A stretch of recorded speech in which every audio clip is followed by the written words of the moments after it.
Bienvenue sur Molokoï Attitude. Bon, cette fois-ci, c'est la Guyane. Alors la Guyane, je vais pouvoir vous en parler un petit peu, puisque ça fait une quinzaine d'années que j'y habite. Et voilà, pour cette fois-ci, on va aller aux îles du Salut. Malgré mon pied qui me fait très mal, j'ai du mal à me déplacer, mais bon, ma foi, on fait avec. Les îles du Salut, alors île paradisiaque, malgré tout ce qui s'y est passé, je crois que ça a été fermé en 1959, donc le bagne, toutes les atrocités de la France, vive la France. Et voilà, bon film, et n'oubliez pas surtout le petit pouce, abonnez-vous à ma chaîne, ça me fera plaisir, et puis à une prochaine, bye.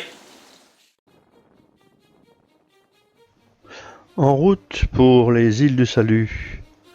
À la Pointe des Roches, à Kourou, le Tropicalisé, un catamaran d'une capacité de 28 places, vient nous chercher pour une petite heure de traversée.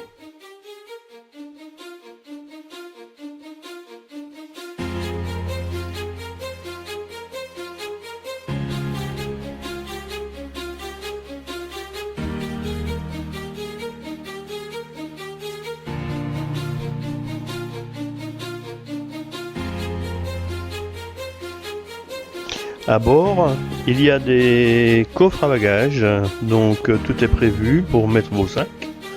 Et pendant la traversée, tiponche ou planteur à volonté, à boire avec modération.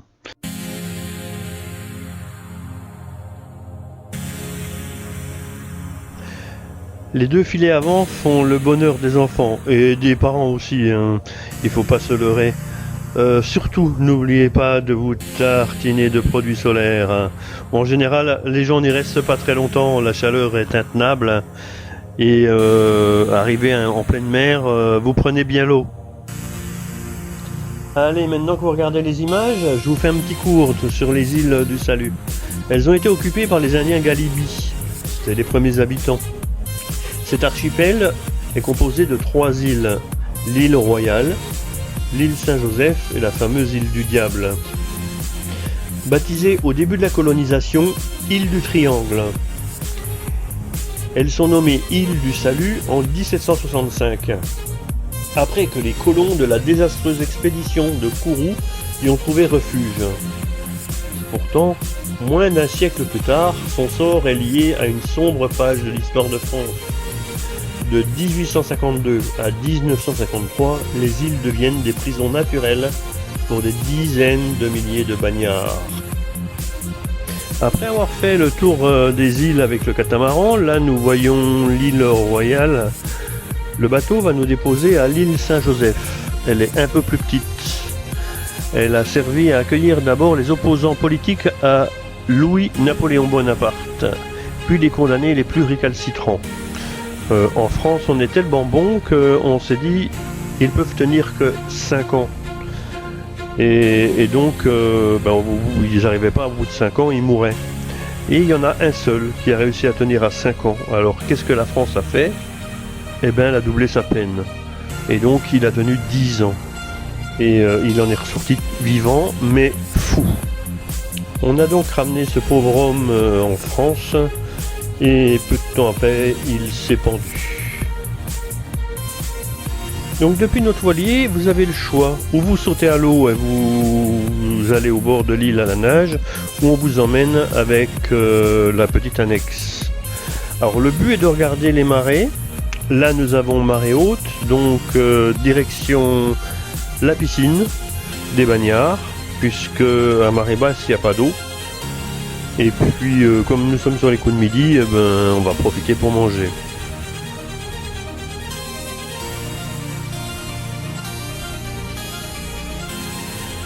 Alors c'est la seule plage en Guyane qui est faite de ce matériau, c'est du coquillage concassé mais de très belle grosseur.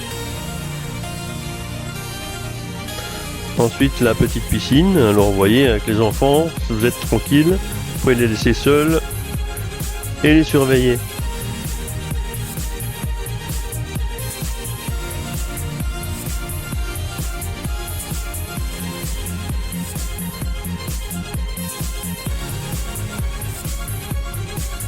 Alors juste quelques tout petits poissons, intéressants par leur couleur.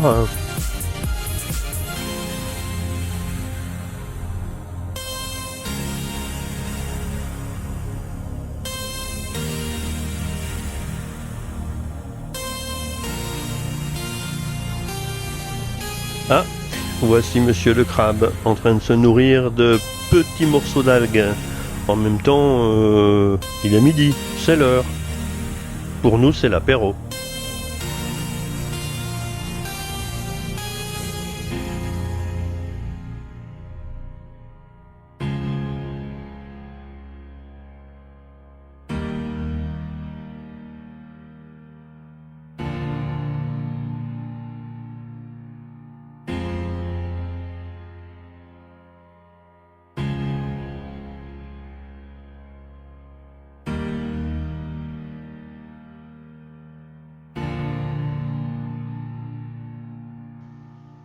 Alors après le repas, un petit moment de détente. Et puis la visite recommence. Presque derrière la plage, un petit cimetière qui compte 297 tombes. Ici reposent les médecins, les surveillants, les religieux morts aux îles du Salut.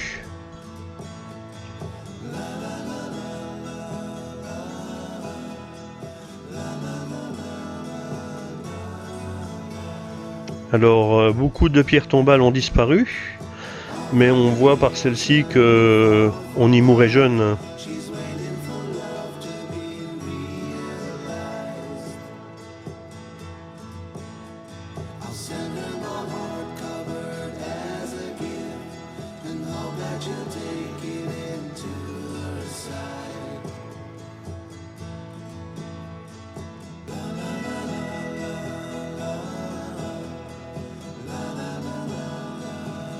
Alors tout au long de votre promenade, vous allez trouver des murs en pierre sèche, magnifiques.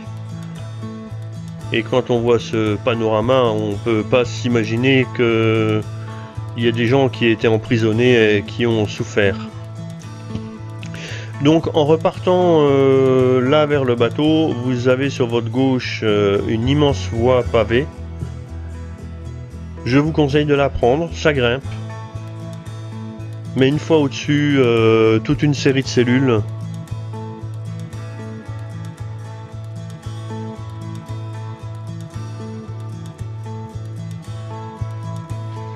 Alors des tas de vestiges noyés dans la végétation. Faites attention, il y a des scolopendres. C'est un bel iguane vert de grosse taille, en pleine parade amoureuse. Oui, donc je disais, faites attention, c'est une île qui est réputée pour les scolopendres. On a vu un scolopendre qui faisait bien 20 cm. J'ai pas eu le temps de le filmer, puisque j'étais en train de filmer les cellules. On voit ici tous les rangs de cellules. Et on voit qu'il n'y avait aucune intimité, puisqu'il y a des barreaux au-dessus. Il n'avait pas le droit ni de parler, ni de tousser, ni de rien faire. Là, les arbres ont pris possession des lieux. On le voit par ces magnifiques racines.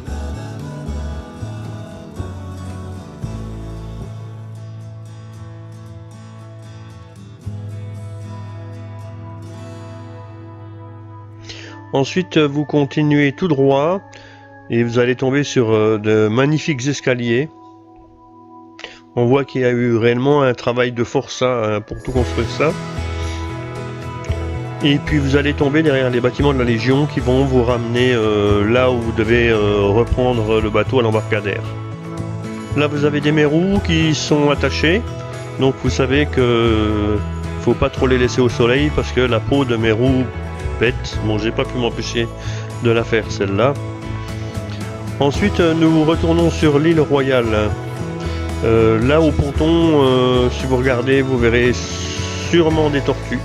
Celle-ci nous a fait vraiment la pause, puisque en général elles viennent respirer et retournent direct au fond.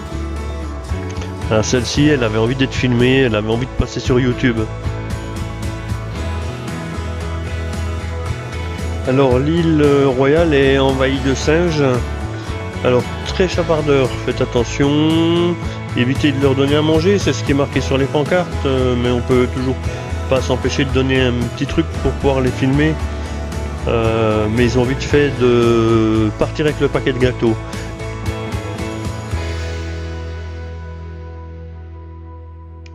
Là vous avez les maisons des gardiens qui sont locatives, vous pouvez passer une ou deux nuits dedans.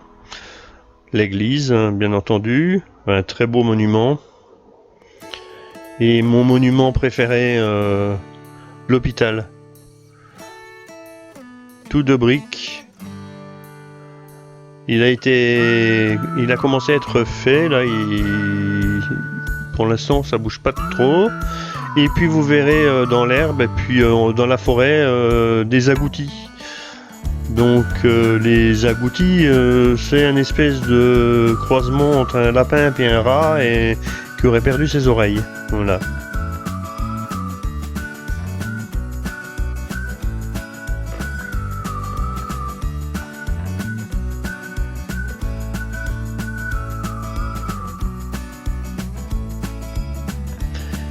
Les vestiges de la machine à glace en 1937. Si vous savez me dire comment on faisait de la glace en 1937, n'hésitez pas à me la laisser en commentaire. Donc nous n'avons pas pu visiter tous les bâtiments parce que un petit peu en retard, mais on a raté le cimetière des enfants où une seule tombe d'une grande personne, c'est une dame qui a perdu ses 3 enfants, qui est enterrée. On a raté les cellules aussi où on n'a pas eu le temps, qui sont très intéressantes. On s'est un petit peu trop attardé dans l'eau, mais comme on était avec des touristes, on a profité un peu aussi. Voilà le nouveau phare qui a été construit en 1934, puisque apparemment l'ancien phare était sur le toit de l'hôpital et il a totalement disparu.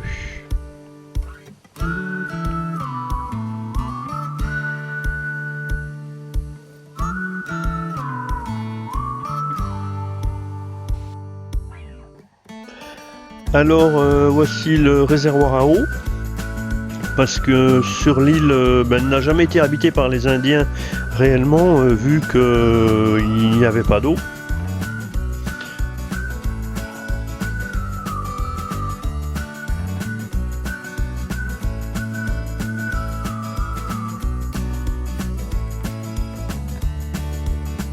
Alors voici le mess des officiers qui a été transformé maintenant en hôtel-restaurant. Et voici l'île du Diable, vous y apercevez la maison de Dreyfus, du capitaine Dreyfus, qui était enfermée avec des palissades de 5 mètres de haut, avec 21 gardiens pour le surveiller jour et nuit, et tout ça pour qu'il ne voit ni la mer, ni aucun contact. Voici à marée haute la piscine des Bagnards, mais côté île Royale. Donc là elle est noyée, on ne voit pas les roches.